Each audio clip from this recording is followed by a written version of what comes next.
is the podcast where two sisters and an occasional guest have 1 hour to develop and pitch a board game concept. I am Miriam. I'm the minor sister. I'm Georgia. I'm the major sister.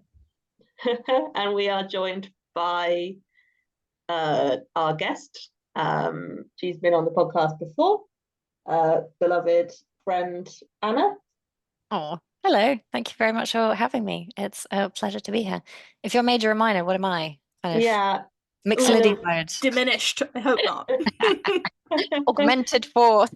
I don't know enough about music. I guess you're a something third, seeing as you're the third, the additional person in the pod. Let's call it the major third. Nice. So yeah, Miriam, what do we do on this podcast? What we do is when we make a video episode, our guest, if we have one, brings along a one-word prompt. Based on that prompt, we kind of have a little bit of a brainstorm session for the first 5 or so minutes of the pod, talking about what kind of board game idea we might want to make. And then we will start the timer. We will jam hard until we have come up with an idea that seems relatively complete and that we all like.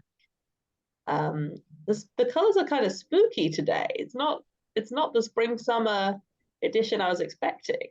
I decided to go for like a dark edition, like night mode.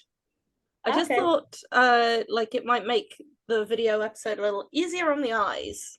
That's fair, actually. That's a good point. I like it. Smoothie.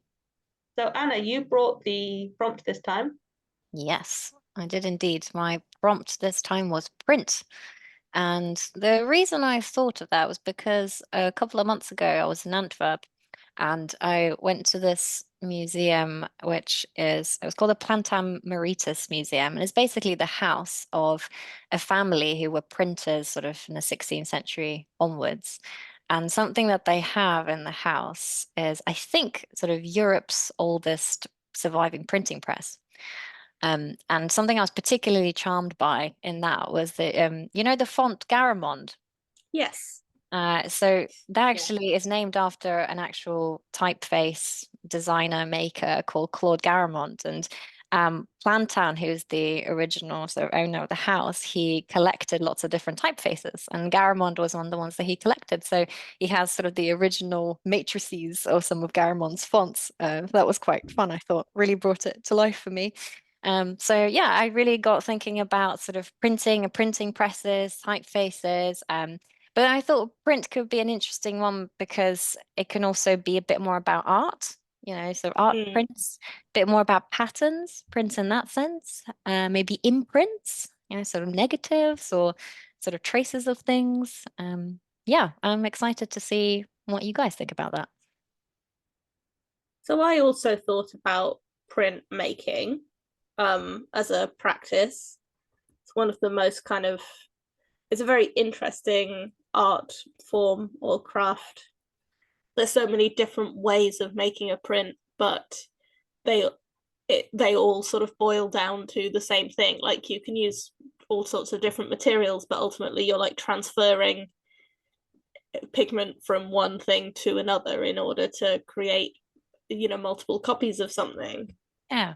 So I quite liked the idea of multiple copies, like just generally, like I don't know exactly what I meant by this, but like the reason that you make a print as opposed to making a drawing is that you want to reproduce it. Yeah. Cool. Yeah, I had written down reproduction, which obviously is similar, but I was also thinking about like maybe a game in which you have to quickly reproduce something. Like obviously that's quite a common mechanic in games, especially like art related games, but I was wondering about games with reproduction, and maybe something about like trying to like boil something down to like its essence, so you have to reproduce something in a short space of time maybe. I have written typeface / font / handwriting. I don't know exactly what I was getting at, but a thing that kind of appealed to me is the idea of like letter shapes in kind of like puzzle space, or like this, again, this is sort of harkening back to last week, I guess, but the idea of like specific shapes and then having a specific kind of like puzzle goal that you have to try and get to, and maybe how could letter shapes be involved in that, and maybe is there some way you could combine a puzzle goal with trying to also produce some kind of like legible message, just using letter shapes.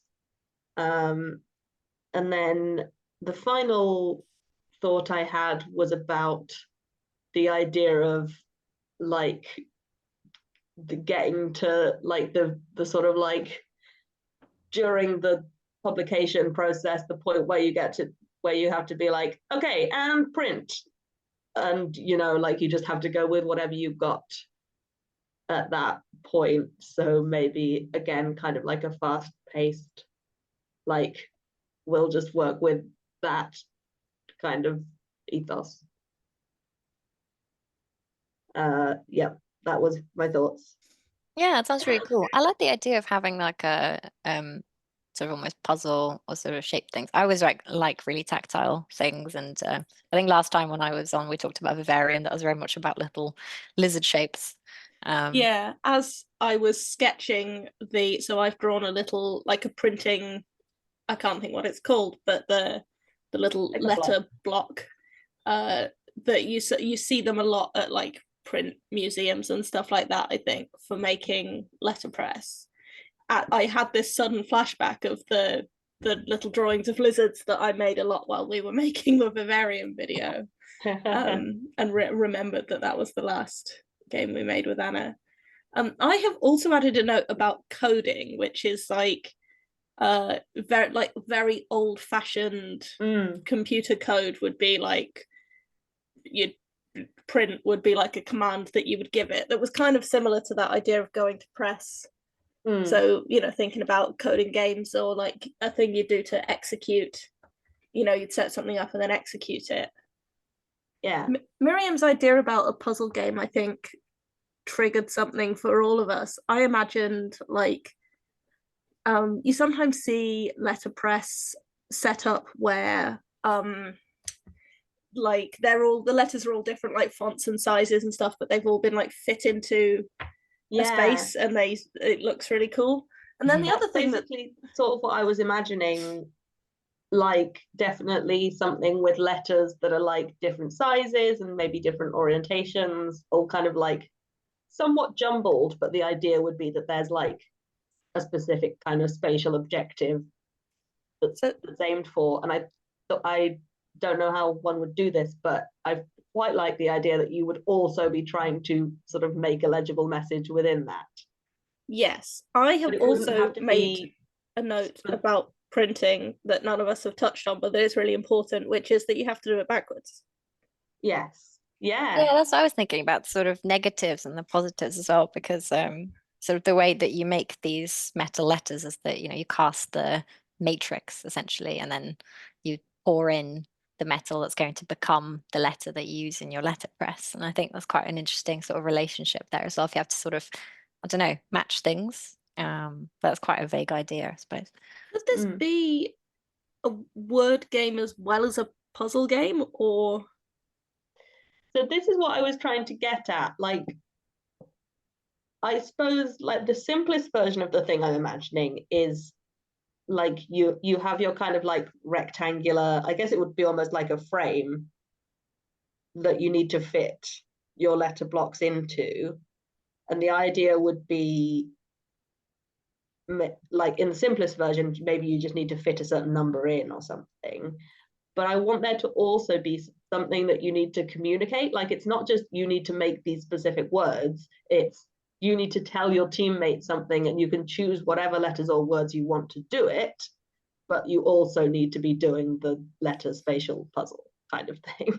So I'm going to introduce something that I think I would be very surprised if you didn't both already know, but the origin of the word cliche comes from printing and describes how sets of letters that were often placed down together got set together, so that you didn't have to keep doing like THEN. You could just place a then, because that was like a commonly used word. And the cliche describes like the clicking of that being fit into place.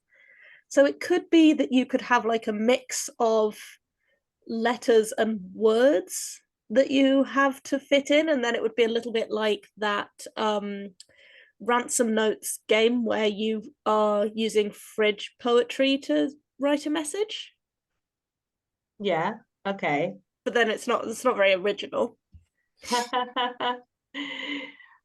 So where are you at, Anna? I have some like ideas and questions, but Yeah, I don't know. I kind of like the idea of needing to communicate some sort of message in it to your team, and you sort of, I don't know, maybe it's a matter of you drawing some of these differently shaped letters or something. And then you only have a limited space in which to try and communicate that message. Um, but yeah, I don't know to what extent that would be, do you think it'd be viable? I think it would, I mean, we don't worry over much about viability. My question is always, is it a game or is it an activity? Yeah, sure. Yeah. Like, how would the scoring work in this kind of thing? I suppose. And what would, where would the challenge come from? Because, fitting things into space is challenging, but like, what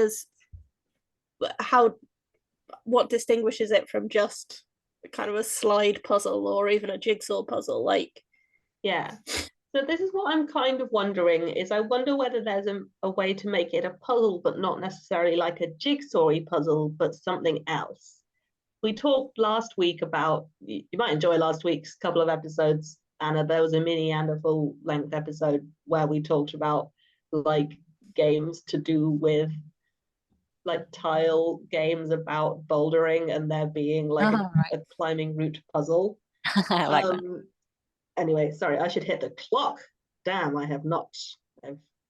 I've failed on my one task. Okay, here we go. Clock. So in a similar vein, I'm kind of wondering whether there could be a spatial puzzle, but that's more to do with what's within the image or the like set of tiles or whatever than just how they fit together. Like needing to like have a certain number of things of a certain color touching or something. I don't know whether that's actually more interesting, but this would be interesting, but I think it would have a similar problem in terms of being an activity rather than a game. But what about a game that is played by printmaking? So like you set up your tray with all these things, and then you ink it up and put a sheet of paper on top of it and rub it with the back of a spoon. And then your next player has to do something that Could it be a bit cooperative in that like you print something and then you pass it on to the next person, and then maybe the spaces where you've already printed the letter, like they can't use, and they can only use the bits that maybe you didn't.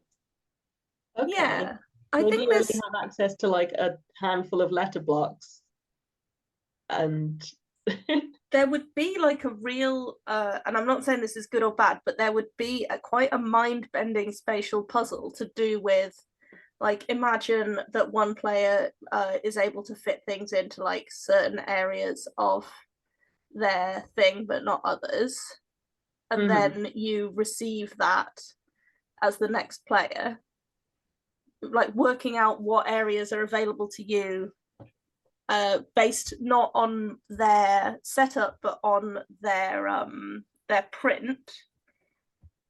So you'd have to like mentally reverse it. okay. I think I'm saying what I mean.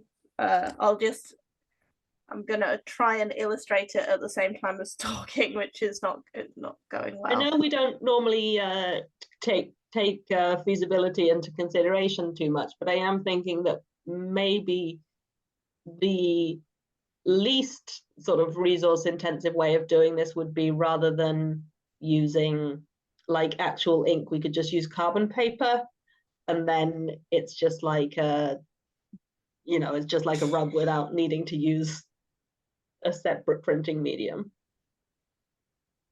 Could it potentially be something about like flipping letters over, or sort of just taking that kind of negative aspect, or I don't know, I like perhaps that. like one player puts some things down and then the other player can't necessarily see them, or there's some kind of condition under which they can reveal them. Maybe there's a cooperative thing, maybe it's a competitive thing. I do like that as an idea. So I'm just still illustrating, trying to explain what I mean when I was talking before. Yeah, like I think I don't, maybe it's right not to get too literal with printing ideas. But something with flipping or reversing. So what is this that you're trying to get at, Georgia? Because I still haven't fully grasped it. I wouldn't worry about it too much. So on the left is supposed to be player one's like board setup. So they've like placed the tiles that they can place, and then they've produced the print that's on the right. Okay. And then player two has tried to print just in the orange areas, but has kind of got confused. Oh, I see. Okay. And the things that they've put on, like only the things in the orange areas score or something like that. Okay. Okay. But I don't actually think it's a great idea compared to just something a little bit simpler. And like I don't mind the idea of something like a word game, even sort of Scrabble-esque, but maybe with like tiles of differing shapes and sizes, and they are backwards. Yeah. So I like Maybe it's something that's like Scrabble, but you could potentially, I don't know, maybe you can rotate or move the letters once they've already been put down in some being way. able to rotate the letters would be quite interesting, because some things do form like other letters when you rotate them. so it's Just like turn a W into an M if you want to. Yeah, like how far are you going to go with that? It's okay. This has taken it quite far from the direction that we've been in so far, but I do like this in the sense that like it's sort of like Upwords or Scrabble or something. I think we could Maybe make a it more printing interesting element. than that, but we could make it. Well, I'm wondering whether the printing element could come in being able to somehow, like if you do a certain action, then you're able to copy the letter or like get another identical tile of the same thing. And you sort of try and think about, or if you put letters in a certain arrangement, then you can get that arrangement again. Okay. So Yeah.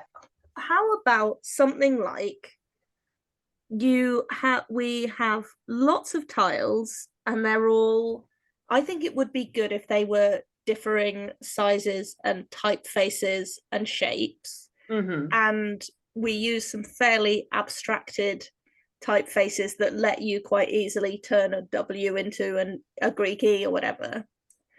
And then it's played like Scrabble, so placing letters one at a time with a touching rule, like it has to be in contact with at least one letter tile on the table.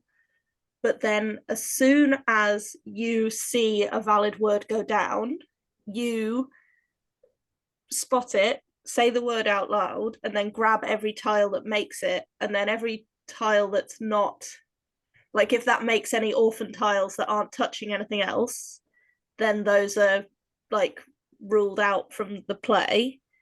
But so then you might have, right, so you guys talk amongst yourselves, because I'm going to have to try and concentrate on drawing for 5 minutes. Yeah. But I think I'm into this idea. I want to make it like, I'm inclined to try and make it not too Scrabbly, not too like. So you were describing like, okay, so all these letters kind of go into a grid. not even a grid, like it's completely free play, more like dominoes. Oh, okay. So are we taking it in turns to just slide letters in? and Yeah. then we're all trying to catch a word and make one. Yeah. Okay. Could it be easier if there's like a restricted grid and then you have to just randomly put, maybe they're all the same size rather than being different sizes, and you get this grid of letters, and then it's about sort of spotting those letters and then maybe taking them out of the grid. And maybe there are some rules about if you want to get a tile, I don't know, you have to put down a tile in an empty space to make a 2 or 3 letter word with, something like that. Or like for the first 1 or 2 moves or something, people can take out several letters, and then that creates the kind of negative spaces that you can play around with. And the idea is to, don't know, try and clear the board. Okay. So you start with a random grid, then I think I'm building on this rather than saying exactly what you're saying, Anna, but how about this? So you start with a random grid, then so first it's like a word search. So you take it in turns, you can find words, and 1-letter words are allowed, and you can pull out letters, like remove, but they have to be in contact with each other. So in this example I've drawn, like the word wolves is available, and then there'd be an orphan N that would be left. So W touches OLVES, or you could do like SEN, sen, if you wanted to. Is or viable? LOW is what? Loves. Or Loves is not viable, but okay. loan is. Okay. Yeah, like they have to touch one after the other. Okay. So so first you pick out the words to create negative space and build up a letter collection. Then you can start to build new words, so place a letter and then pull out a word, and the goal is to leave no words left. Yeah, I think so. I don't know. Would that be a fun game in practice? It's the kind of thing I would absolutely love. Do we like the idea of the letter tiles being, firstly, like I quite like the idea of them having a variety of sizes, and the grid that you make being like really random, like I definitely enjoy the visual like part of that. And I kind of think that it would be nice if you were also, when you were making your words, playing with that same, I mean, I guess you would be just by necessity. Are we playing cooperatively or competitively? I was imagining competitive, where like your score would be determined by the number of tiles in front of you once everyone agrees, once everyone has passed their turn, so that there's nothing playable left. It would quite quickly become hard / impossible, right? Like as things get broken up, like given a random group of like 3 letters, they're relatively unlikely to make a word. But then you have more tiles in your hand by that point, right? So you could theoretically make like a 2 or 3 letter word based on what's on the board and what you have in your sort of collection. And I think the random sizes and shapes could be helpful for that, like create more spaces and more ways for things to touch. I think I'm not like 100% confident on that, but like I don't know, if this board had like a gap here, then you could theoretically have have something touch the V or the L or the O. You've also got all the edges. So I think also, like, say if we've got an N there that could also be a Z, and that V could be an A. Like, I think having good rotational options on the letters would make a really big difference. Yeah, I quite like that. And I think maybe then you can start making the scoring a bit more complicated by saying that, like, oh, maybe the big letters are worth different amounts to small letters, even if like it's technically an L and an L, but one of the L's is like a larger L, then it has a different value. Or if it's like a specific font or a specific color, it's associated with like different bonuses. So you might That's a take one really, over another one. I think that's a really good idea for like adding a little bit of depth. Like, This may be more of a roll and write. Could we do this rather than tiles? Could it be like a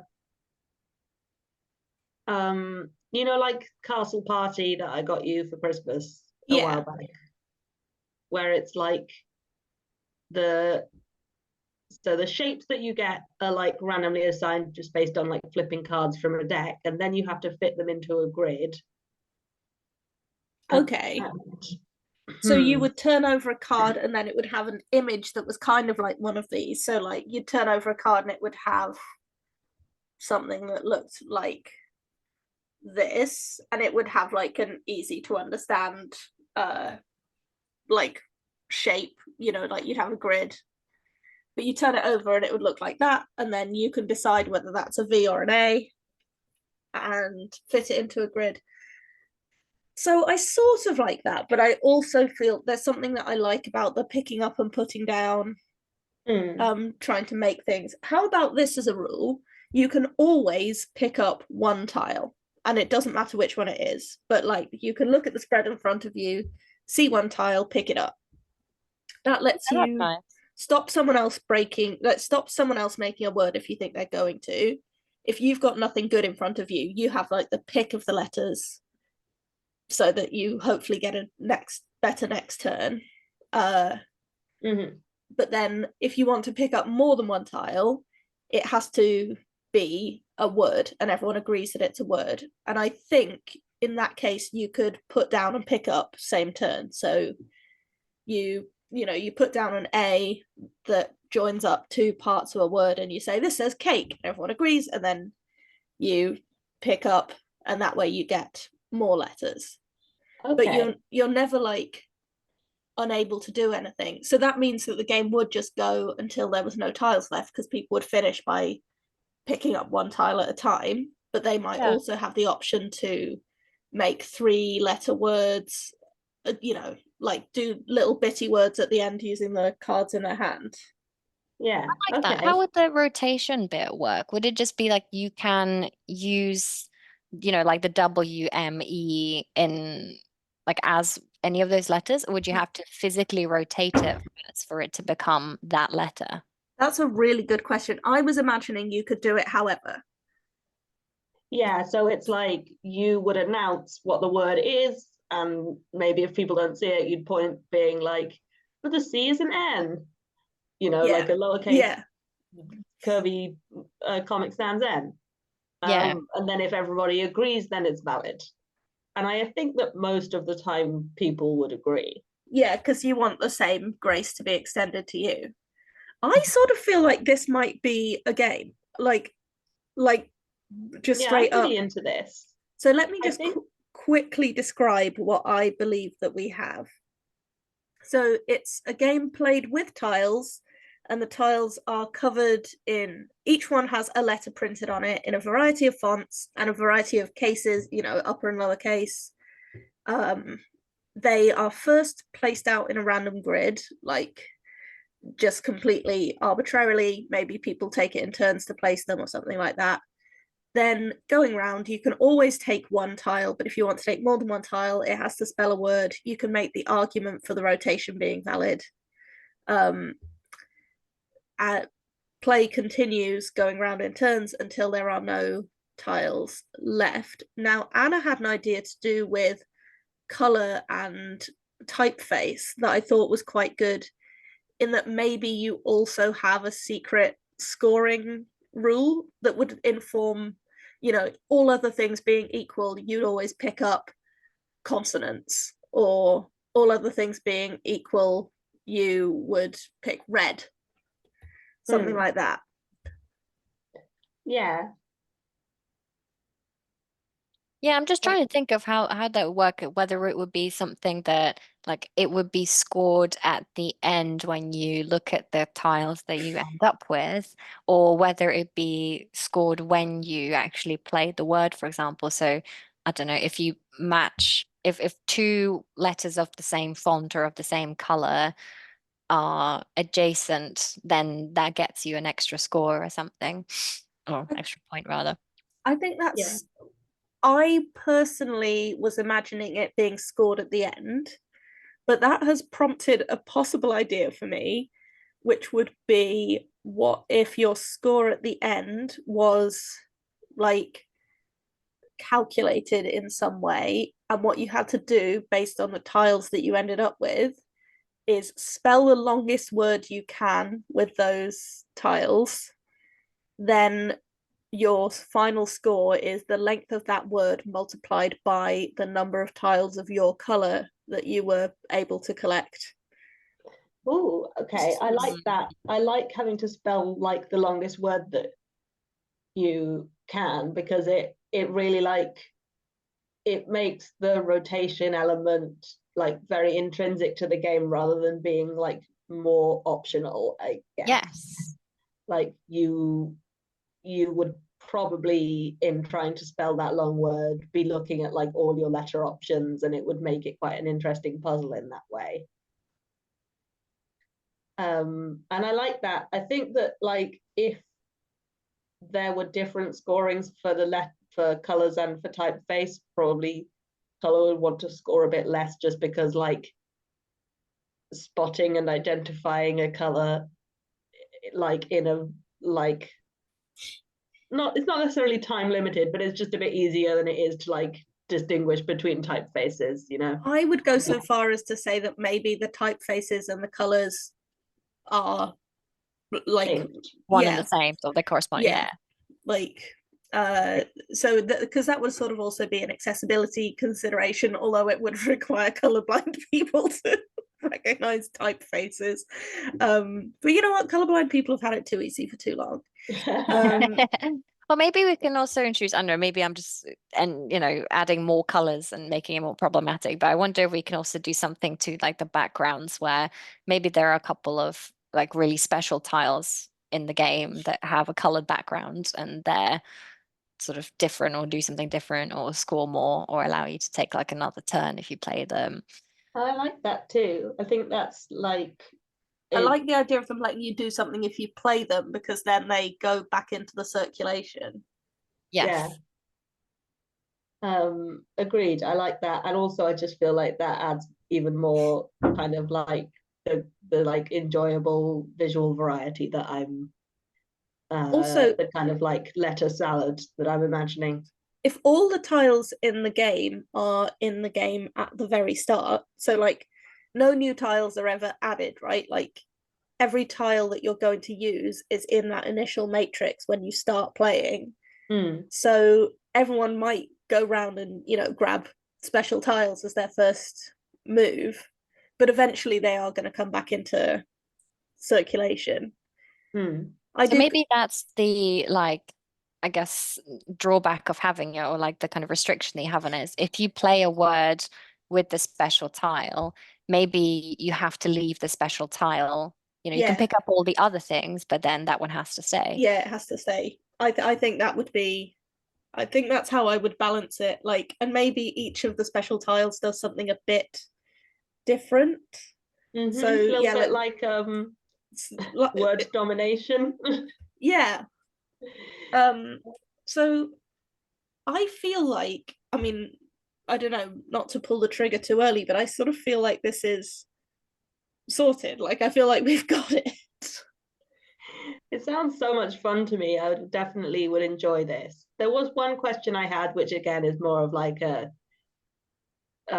sort it on the night thing, but because of our different sizes of tiles and the fact that tiles are going back into the grid, I feel like people would almost certainly never argue about like whether a letter can be rotated to be another letter, but they might argue about whether two tiles are touching, quote unquote. Yes. Because you might try and like use a tile to bridge a gap between two tiles that like another player deems that there's just no way that that touches both sides.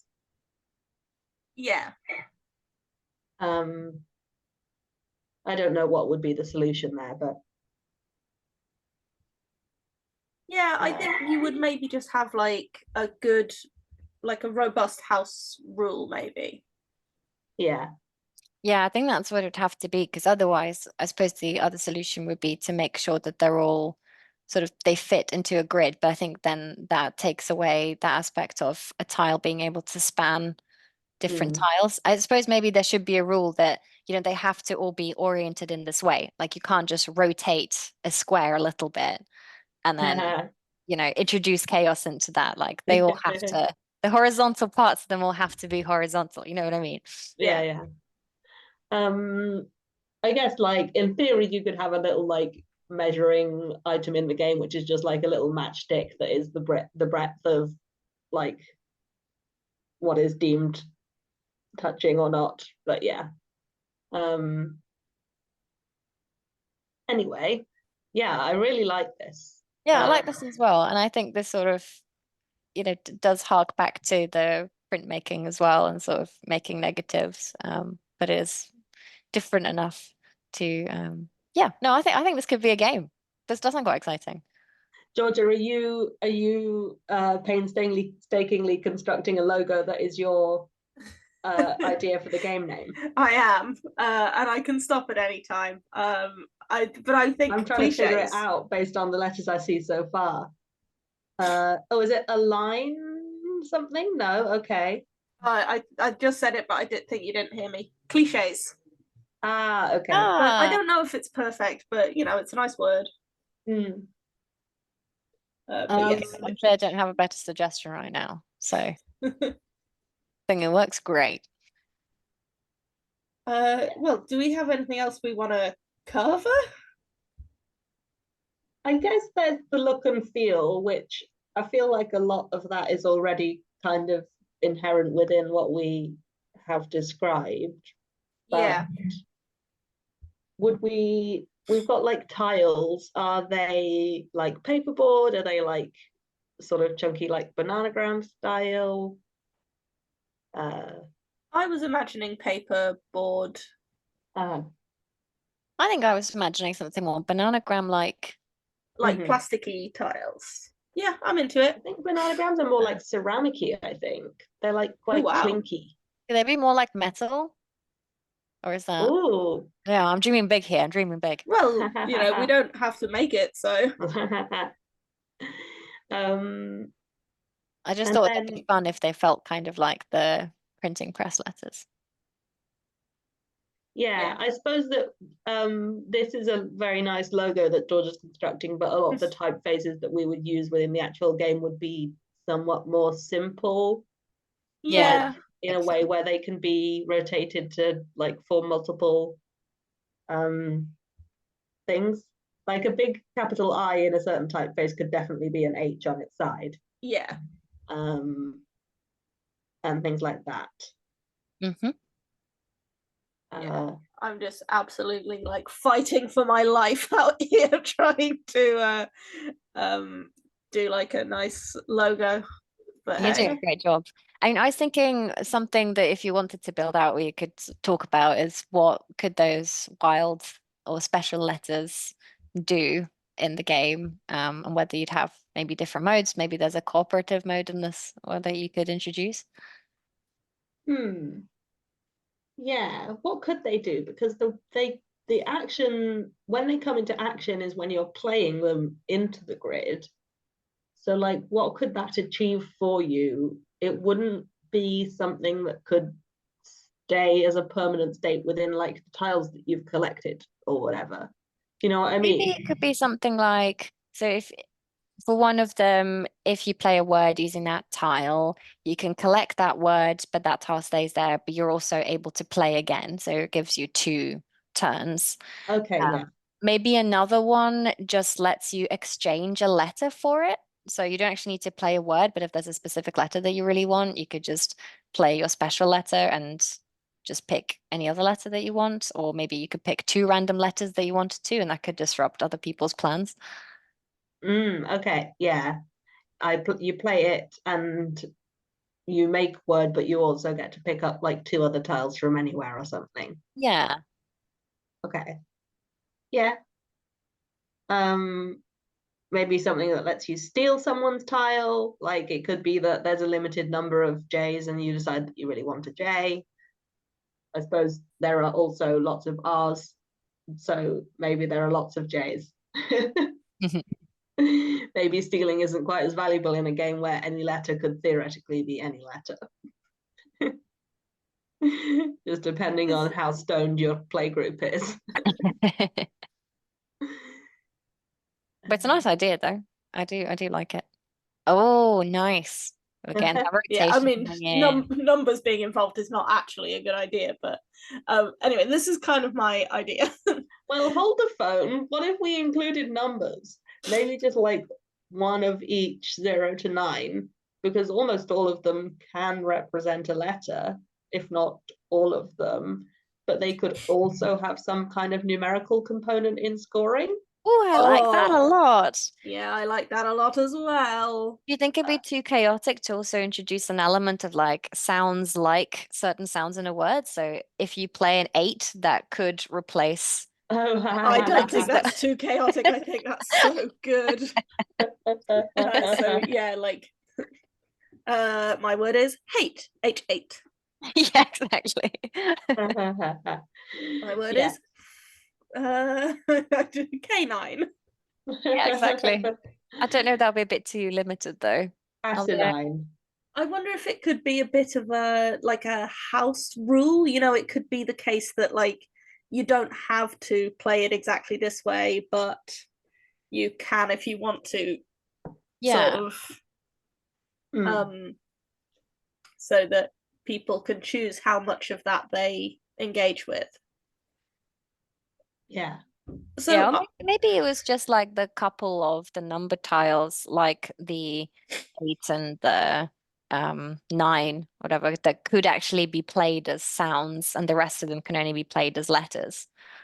I think Yeah. introducing the numbers makes it more viable that there's like a steal ability as well, because if there was only like 1 of each digit, they would be, and like they could have this might be too powerful, but like a super powerful ability within the game, like multiplying your score or whatever. Yeah, I was thinking that like maybe depending on like maybe the lower numbers could be multipliers, you know, like multiply your score by 2 or 3, and the higher numbers, you know, add. And then like, they would be very desirable, and they like and one does something else completely crazy. Would be like to like fight over those. Do you think you could like multiply a score if you get the letter X? Yes, that's exactly what it is. Like you can Yeah. if at the end you have like X and a number, then you can do that. I like this because this is really reminding me of the sort of chaotic energy that you can get in Balatro, but just regular this cards.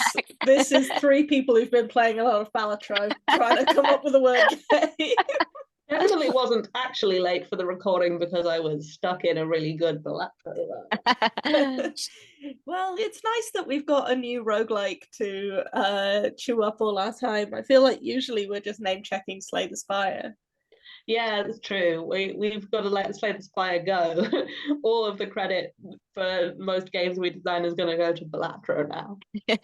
Well, until Slay the Spire 2 comes out, right? Oh, yeah. Mamma mia. The hype. I enjoy being like that. There's like hype, but it's a very specific kind of hype for like an activity that I will be doing solo for many hours, and which is largely kind of repetitive. I mean, what could be better? Making a game together with other people, I suppose, but not much else. That's pretty much it.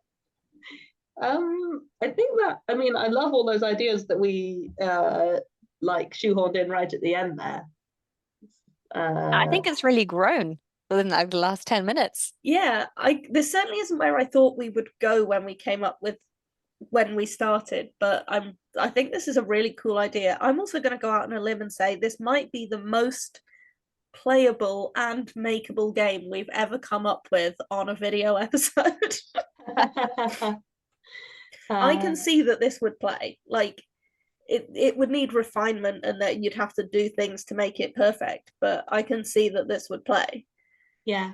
Yeah, I like that. I would play the hell out of this. Yeah, me too. This is the kind of thing I would go nuts for. Same. All right. Well, I mean, I think that kind of wraps it. Initially I started the timer quite late, so I think we're probably at like maybe 20 or 15 minutes left on the clock, but I mean, it's still very good going. So we made Cliches, which is a sort of Scrabble style word game with letter tiles. The letter tiles have many different sizes and shapes, more like different rectangles.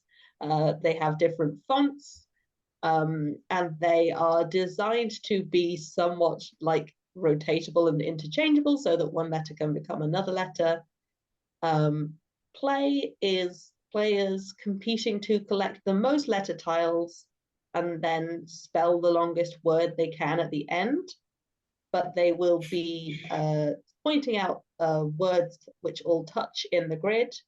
When they collect tiles, those tiles are available for them to later play in order to complete other words in the grid.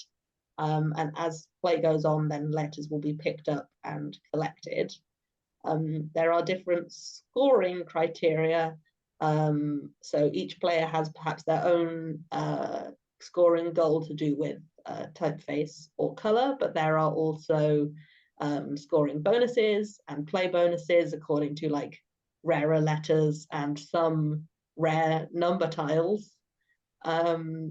And at the end, you will spell the longest word that you can, and any scoring bonuses will be applied to it, and you'll score for the length plus any of those bonuses, and the person with the highest scoring word at the end wins.